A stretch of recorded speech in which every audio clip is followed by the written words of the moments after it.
سورۃ الاعراف کی آیت نمبر 70۔ الحمدللہ وکفی وسلام علی عبادہ الذین اصطفی، خصوصا علی سید الرسل وخاتم الانبیاء وعلی آلہ واصحابہ الاتقیاء۔ اما بعد فاعوذ باللہ من الشیطان الرجیم، بسم اللہ الرحمن الرحیم۔ قالوا اجئتنا لنعبد اللہ وحدہ ونذر ما كان يعبد آباؤنا فأتنا بما تعدنا إن كنت من الصادقين۔ قال قد وقع عليكم من ربكم رجس وغضب، أتجادلونني في أسماء سميتموها أنتم وآباؤكم ما نزل الله بها من سلطان فانتظروا إني معكم من المنتظرين۔ فأنجيناه والذين معه برحمة منا وقطعنا دابر الذين كذبوا بآياتنا وما كانوا مؤمنين۔ حضرت سیدنا ہود علی نبینا وعلیہ الصلاۃ والسلام نے اپنی قوم عاد کو انتہائی محبت بھری مخلصانہ دعوت توحید دی، ایک اللہ کی طرف بلایا، آخرت کے عذاب سے ڈرایا، اپنی اتباع کرنے کا حکم دیا۔ اس کے جواب میں بجائے اس کے کہ ان کی قوم اس مخلص اور ہمدرد انسان کی قدر کرتی، الٹا حضرت ہود علیہ السلام کی گستاخی اور توہین کے مرتکب ہوئے، اور حضرت ہود علیہ السلام سے کہنے لگے کہ اجئتنا لنعبد اللہ وحدہ، کہ تو ہمارے پاس یہی پیغام لے کر آیا ہے کہ ہم صرف ایک اللہ کی عبادت کریں۔ جس طرح اس قوم کے اندر تکبر کی، ضد کی، عناد کی بیماری تھی، اسی طرح شرک کے اندر بھی مبتلا تھے۔ حضرت ہود علیہ السلام ہر چند سمجھاتے کہ بھائی اللہ ایک ہے، اس کا کوئی ساجی اور شریک نہیں ہے، عبادت ہوگی تو صرف کس کی ہوگی؟ اللہ ہی کی ہوگی۔ اس کی بجائے الٹا ان سے کہتے کہ جناب آپ کا پیغام بس یہی ہے کہ ہم ایک اللہ کی عبادت کریں بس، وَنَذَرَ مَا كَانَ يَعْبُدُ آبَاؤُنَا، اور ان سب کو ہم چھوڑ دیں جن کی ہمارے آباء و اجداد عبادت کرتے رہے، ہمارے باپ دادے جن خداؤں کی پوجا کرتے رہے، آپ یہی چاہتے ہم ان کو چھوڑ دیں بس۔ میرے محترم دوستو، بت جو ہے وہ صرف پتھر کے مجسمے کا نام نہیں ہے، ہر وہ چیز جس کو ہم اللہ کے برابر شریک قرار دے دیں، وہ کوئی ادارہ ہو، کوئی شخصیت ہو، کوئی چیز ہو، وہ بت ہی ہے۔ اگر آج ہمارا ذہن یہ بن چکا ہے کہ ہم IMF کے بغیر نہیں چل سکتے، تو یہ IMF بھی خدا کے مقابلے میں ایک بت ہے جو ہم نے گھڑا ہوا ہے۔ اگر ہم یہ سمجھتے ہیں کہ بڑی طاقتوں کے بغیر ہم نہیں چل سکتے، تو ہم اللہ کے مقابلے میں ان بڑی طاقتوں کو شریک بنا رہے ہیں۔ اگر آج کے مسلمان کا ذہن یہ بن چکا ہے کہ روپے پیسے کے بغیر کوئی مسئلہ حل نہیں ہوگا، تو اس کا مطلب یہ ہے کہ اس نے روپے پیسے کو خدا بنا لیا ہوا ہے۔ میرے عزیز دوستو، میرا آپ کا ایمان اور یقین ہونا چاہیے کہ ہر مسئلہ حل کرنے والا کون ہے؟ صرف اللہ ہے، اللہ کے سوا کوئی نہیں ہے۔ مشکل کشا، حاجت روا، بگڑی بنانے والا، ہمارے مسئلے حل کرنے والا، بیٹے بیٹیاں دینے والا صرف کون ہے؟ اللہ رب العالمین ہے۔ اسی کا نام توحید ہے۔ آج جب یہ توحید کی بات کی جاتی، بھائی اللہ کے نظام پہ آؤ، دوسرے نظاموں کو چھوڑ دو، اللہ تمہاری مدد کرے گا، تو آج بھی اہل حق پہ پھبتیاں کسی جاتی ہیں، ان کو بے وقوف اور نانسنس اور احمق قرار دیا جاتا ہے، اور ان کے متعلق عجیب عجیب الفاظ بولے جاتے ہیں، اور پھر یہی کہا جاتا ہے جی ہم ان کو چھوڑ دیں، ساری دنیا جن کی پوجا کر رہی ہے ان کو ہم کیسے چھوڑ دیں؟ یہی کہنا تھا قوم عاد کا کہ سارے ہمارے باپ دادے جن کی پرستش کرتے رہے، جن کو پوجتے رہے، جن کو چومتے چاٹتے رہے، تو ہم ان کو چھوڑ دیں؟ اور اس کے مقابلے میں ڈٹائی سے کہتے فَأْتِنَا بِمَا تَعِدُنَا إِن كُنْتَ مِنَ الصَّادِقِينَ، جو تو ہمیں دھمکیاں دیتا ہے نا عذاب کی، تو وہ عذاب لے آ اگر تو سچا ہے۔ یہ کتنی بڑی ڈٹائی ہے اللہ کے مقابلے میں، بجائے ڈرنے کے، خوف زدہ ہونے کے، اللہ کے نبی سے کہتے جس عذاب کی وارننگ دے رہے ہو وہ لے آؤ عذاب۔ ہمارے پیارے آقا جناب محمد کریم خاتم النبیین صلی اللہ علیہ وآلہ وسلم سے بھی مشرکین عرب نے اسی قسم کے جملے کہے، اللہم ان کان ھذا ھو الحق من عندک فامطر علینا حجارۃ من السماء، اے اللہ اگر یہ قرآن حق ہے تیری طرف سے ہے، ہم نہیں مانتے، جو ہم پہ پتھروں کی بارش برسانی ہے برسا دے، نہیں مانتے ہم۔ میرے محترم دوستو، یہ انتہا درجے کی ضد اور عناد ہے۔ اللہ رب العالمین کے نبی حضرت ہود علیہ السلام نے پھر بھی تحمل سے اتنا ہی کہا کہ باز نہیں آؤ گے تو قد وقع علیکم من ربکم رجس و غضب، یقیناً میرے رب کا عذاب تم پر آ پڑا ہے۔ رجس عذاب کو بھی کہتے ہیں، رجس گندگی کو بھی کہتے ہیں۔ فَاجْتَنِبُوا الرِّجْسَ مِنَ الْأَوْثَانِ، بتوں کی گندگی سے بچو۔ اسی طرح اللہ پاک نے ایک جگہ رجز کا لفظ فرمایا، رجز عذاب کو کہا جاتا ہے، یہاں رجس کا لفظ ہے کہ تمہارے لیے میرے رب کی طرف سے عذاب اور غضب، ناراضگی اور غصہ واقع ہو چکا ہے، یعنی تم اس نہج تک پہنچ چکے ہو کہ اب تم پر عذاب آیا کہ آیا۔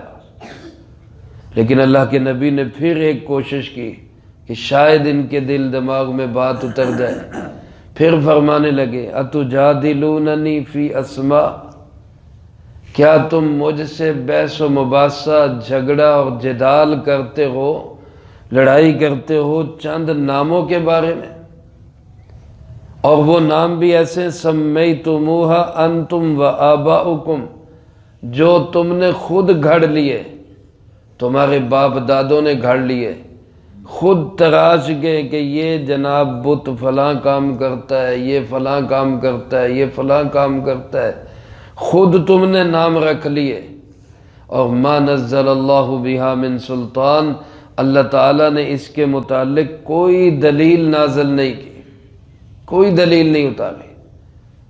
کسی بت کا نام رکھ دیا جناب یہ بیٹے بیٹیاں دیتا ہے، کسی کا نام رکھ دیا یہ دولت دیتا ہے، کسی کا نام رکھ دیا جناب یہ قسمت کا حال اچھا کرتا ہے، کسی کو کہہ دیا جناب فلانے دربار پہ چلے جاؤ یہ کر لو تو یہ ہو جائے گا، اور فلانی چوکھٹ پہ جا کے سجدہ ریز ہو جاؤ تو وہاں سے یہ مسئلہ حل ہو جائے گا۔ یہ سارے جو نام رکھے ہوئے ہیں یہ تم نے خود رکھے، تمہارے اپنے گھڑے ہوئے ہیں، اللہ پاک نے اس کے متعلق کوئی سند، کوئی دلیل، کوئی برہان نہیں دی، تو تم ان کے متعلق مجھ سے جھگڑا کرتے ہو۔ میرے پاس دلیل ہے، اللہ کی کتاب ہے، اللہ کا پیغام ہے، اور تم محض اندازوں سے اور اپنے باپ دادے کی چلائی ہوئی باتوں سے میرے ساتھ جھگڑا کرنا چاہتے ہو، الجھنا چاہتے ہو۔ میں تمہارے ساتھ نہیں الجھتا، میں جھگڑا نہیں کرتا، میں بحث مباحثہ نہیں کرتا۔ میرا کہنا صرف اتنا ہے کہ فانتظروا انی معکم من المنتظرین، دعوت کا پیغام پورا ہو چکا، اب تم بھی انتظار کرو، میں بھی تمہارے ساتھ انتظار کرتا ہوں۔ اب اللہ کی طرف سے عذاب آیا کیا ہے؟ علماء نے لکھا حضرت ہود علیہ السلام نے 460 یا 480 سال ان کو تبلیغ کی۔ تھوڑا عرصہ نہیں ہوتا، بڑا لمبا عرصہ، طویل عرصہ، صبر آزما عرصہ، جس میں ہر طرح کی باتیں بھی سنی اور تانے بھی سنے، لیکن ہمدردی کے ساتھ اللہ کے نبی ان کو تبلیغ کرتے رہے۔ 460 یا 480 سال کی تبلیغ تھی ان کی، لیکن یہ لوگ ٹس سے مس نہ ہوئے۔ چند لوگ تھے، 4000 یا 6000، جنہوں نے حضرت ہود علیہ السلام کی بات پہ کان دھرا اور ایمان لائے اور ان کے صحابی بنے، ان کے ساتھی بنے، باقی سب مخالف ہی رہے۔ تو پھر اللہ کی طرف سے عذاب کا فیصلہ ہوا۔ اللہ پاک فرماتے فَأَنْجَيْنَاهُ وَالَّذِينَ مَعَهُ بِرَحْمَةٍ مِّنَّا، ہم نے پھر حضرت ہود علیہ السلام کو نجات دی اور جو ان کے ایمان والے ساتھی تھے ان کو نجات دی اپنی رحمت سے۔ اللہ کی رحمت سے ہی سب کے بیڑے پار ہوتے ہیں۔ کوئی انسان اللہ پہ اپنا کوئی حق نہیں جتا سکتا۔ سب پہ رحمت اور فضل کرنے والا کون ہے؟ اللہ رب العالمین۔ علماء نے لکھا ہے کہ 3 سال اس قوم پہ ایسے گزرے کہ بارش کا ایک قطرہ بھی ان پہ نہیں آیا۔ 3 سال ہو گئے، قحط سالی پڑ گئی، خشک سالی ہو گئی، اور عمان سے لے کے حضرموت تک سارا گرم علاقہ عرب کا گرمی سے بلبلا اٹھے۔ اب پریشان ہے، کرے کیا؟ بارش نہیں ہو رہی، نہ کوئی گھاس پھوس اگ رہا ہے، نہ جانوروں کو پانی مل رہا ہے، نہ انسانوں کو پانی مل رہا ہے۔ تو اپنا ایک وفد تشکیل دیا کہ جاؤ جا کر مکہ مکرمہ میں جہاں بیت اللہ ہے وہاں دعا کرو جا کے۔ اب بیت اللہ تو طوفان نوح میں بوسیدہ ہو کے اس کے نشان ختم ہو گئے تھے، بس ایک معمولی سا ٹیلا سا تھا، لیکن اس کی بھی پھر یہ لوگ تعظیم کرتے تھے، عظمت کرتے تھے۔ تو ایک وفد کو بھیجا کہ جا کے وہاں پہ دعا کرو کہ اللہ بارش برسا دے۔ وہ وفد وہاں گیا۔ حدیث پاک میں ہے ایک صحابی اس علاقے کے تھے، انہوں نے بتایا کہ یہ وفد ہمارے قبیلے کے پاس آ کے ٹھہرا، اور یہ آ کے جب ٹھہرا تو ہمارے قبیلے کے لوگوں نے ان کی مہمان نوازی کی۔ 1 مہینے تک ان کو خوب کھانے کھلائے، ان کو گانے بجانے والیاں بھی پیش کی۔ یہ عیش و عشرت میں ایسے لگے کہ بھول ہی گئے کہ ہم آئے کس کام کے لیے تھے، ہماری ڈیوٹی کیا لگی تھی۔ پھر اس قبیلے کے سردار نے گانے والیوں سے ہی کہا کہ تم گانے کے انداز میں ان کو یاد دلاؤ کہ تم کسی کام کے لیے آئے ہو، تم نے کوئی دعا کرنی ہے۔ انہوں نے پھر گانے میں ہی ایسے اشعار بولے کہ ان کو یاد آیا بھی ہم نے تو دعا کرنے کے لیے جانا تھا۔ پھر یہ آگے جا کے دعا کرتے ہیں، ادھر قوم اپنی جگہ پہ دعا کر رہی ہے، اور دعا بھی کس سے کر رہی ہے؟ بتوں سے۔ یہ بیت اللہ میں آ کے اللہ سے دعا کر رہے ہیں، وہ بتوں سے دعا کر رہے ہیں۔ وہاں بھی ان کو کسی نے کہا بھئی اب بتوں والا سلسلہ ختم، اب اللہ سے دعا کرو، وہی بارش برسا سکتا۔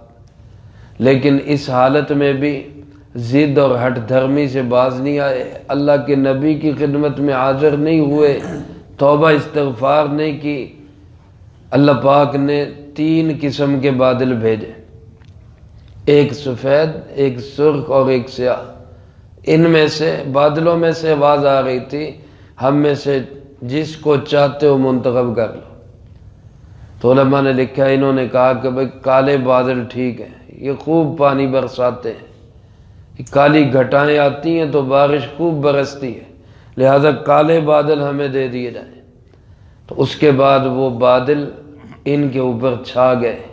ان بادلوں کے نیچے ایسی ٹھنڈی ہوا آئی کہ سارے اکٹھے ہو گئے۔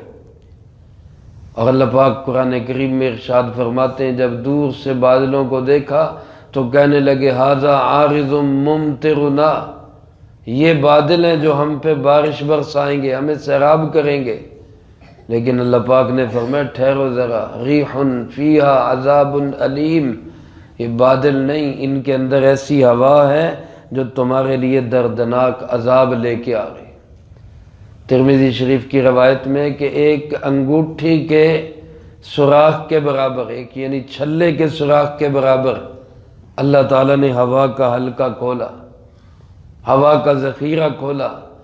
7 دن اور 8 راتیں مسلسل ہوا چلتی رہی اور ان بادلوں سے آگ برستی رہی، جس کے نتیجے میں پوری قوم ہوا نے اڑا اڑا کے پٹخی اور آگ نے جلا جلا کے ماری۔ اس طرح یہ قوم عذاب میں مبتلا ہوئی۔ حضرت ہود علیہ السلام اپنے ساتھیوں کو لے کر اللہ کے حکم سے ایک جانوروں کا باڑہ تھا اس میں چلے گئے اور اپنے ساتھیوں کے گرد ایک دائرہ کھینچ دیا اور فرمایا کہ اس سے باہر نہیں نکلنا، اس کے اندر ہی رہنا ہے۔ علماء نے لکھا ہے وہ تند و تیز ہوا باہر جو جکھڑ چلا رہی تھی اور عمارتوں کو لوگوں کو اٹھا اٹھا کے پٹک رہی تھی، وہ ہوا جب اس دائرے میں آتی تو ٹھنڈی ہوا بن جاتی، وہ باد نسیم بن جاتی۔ ہوا بھی ساری کس کی ہے؟ اللہ تعالیٰ کی۔ بادل بھی سب کس کے ہیں؟ وہ جو چاہے جیسے چاہے ان کو چلا سکتا ہے۔ تو اللہ پاک فرماتے ہیں ہم نے نجات دی ان کو بھی اور ان کے ساتھیوں کو بھی اپنی رحمت سے۔ وَقَطَعْنَا دَابِرَ الَّذِينَ كَذَّبُوا بِآيَاتِنَا، اور جن لوگوں نے ہماری آیتوں کو جھٹلایا ہم نے ان کی جڑ کاٹ کے رکھ دی۔ دابر کہتے ہیں نسل، بیج مکا دینا، جڑ کاٹ دینا۔ اللہ پاک فرماتے ہیں ہم نے پھر ان کی جڑ کاٹ کے رکھ دی۔ وہ وفد جو وہاں گیا ہوا تھا وہ بھی جب حرم سے باہر نکلا ان پر بھی اسی طرح عذاب کا کوڑا برسا، وہ بھی سب کے سب وہی ہلاک ہو گئے۔ تو ایک بھی بندہ اللہ نے اس قوم کا نہیں چھوڑا جنہوں نے حضرت ہود علیہ السلام پہ ایمان قبول نہیں کیا۔ میرے محترم دوستو، اللہ پاک نے آخر میں فرمایا وَمَا كَانُوا مُؤْمِنِينَ، یہ ایمان والے نہیں تھے۔ آج بھی ہمارے لیے نجات کا راستہ یہی ہے، اللہ اس کے رسول جناب محمد کریم صلی اللہ علیہ وسلم پہ کامل ایمان رکھیں اور اللہ اس کے رسول کی ہی کامل اطاعت کریں۔ اس کے سوا نجات کا کوئی راستہ نہیں ہے۔ پکی بات ہے بچنے کا، دنیا آخرت میں عزت پانے کا کوئی راستہ اس کے سوا نہیں ہے۔ اللہ ہمیں، ہمارے حکمرانوں کو، ہمارے اشراف کو اس کا یقین نصیب فرمائے اور قرآن و سنت کی اطاعت کی طرف آنے کی توفیق نصیب فرمائے۔ جو کہا سنا اس کو زندگی میں لا کے دوسروں تک پہنچانے کی توفیق عطا فرمائے۔ اللہم لک الحمد کما ینبغی لجلال وجہک وعظیم سلطانک، اللہم لا احصی ثناء علیک انت کما اثنیت علی نفسک، اللہم لک الحمد کما انت اہل، صلی علی محمد کما انت اہل، وافعل بنا ما انت اہل، فإنک اہل التقوی واہل المغفرہ۔